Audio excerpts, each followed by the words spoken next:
মার মার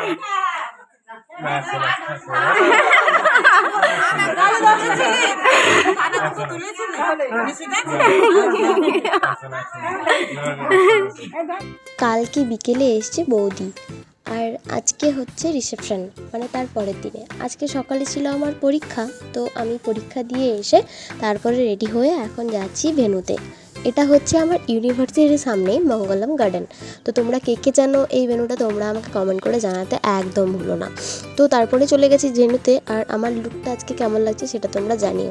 এই যে ডেকোরেশন দেখছো বাইরে ভিতরে যেখানেই দেখো না কেন, তোমরা যদি তোমাদের স্পেশাল ডেতে এরকম ডেকোরেশন করতে চাও তাহলে আমাকে কমেন্ট করো বা আমার ইনস্টাগ্রামে ইনবক্স করো, তোমাদেরকে আমি সব ডিটেল দিয়ে দেবো। এটা আমার দাদাই করেছে।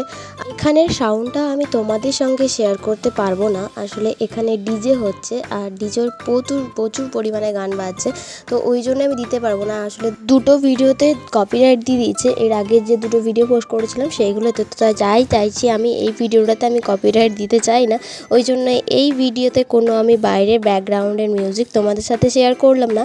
আর এখন হচ্ছে দাদা আর বৌদির এন্ট্রি, এখন হচ্ছে ওদের কিছু ড্রোন শ্যুট, তো ওই জন্যই বাইরে পাচ্ছে ফটকা আর ভেতরে বসে আছে। তো যাই হোক, তোমাদের ভিডিওটা কেমন লাগলো আমাকে জানিও, আর আমার লুকটা কেমন লাগলো সেটাও তোমরা জানিও। এখনও অনেক রাত হয়ে গেছে, এখন আমরা খেতে বসে গেছি। আর মেনু কার্ডটা যেহেতু আমার টেবিলের অনেকটা দূরে ছিল, তাই তোমাদের সঙ্গে শেয়ার করতে পারলাম না। আর আমি ছিলাম বাইরে, আমাকে ডেকে এনে জাস্ট একটা জায়গা রেখেছিল, সেখানে আমি বসে পড়েছি।